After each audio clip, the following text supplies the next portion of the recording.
হয়েছে, শিক্ষকদেরকে লাঞ্ছিত হতে হয়েছে, সেটা থেকে মুক্তি মিলবে, মিলবে, প্রবাসী ভাইদের মুক্তি মিলবে।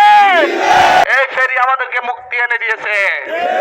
মনে রাখেন, ঘাটে ভবিষ্যতে যারা আমাদেরকে লাঞ্ছিত করতে যাবে, হাত পা ভেঙে দেওয়া হবে।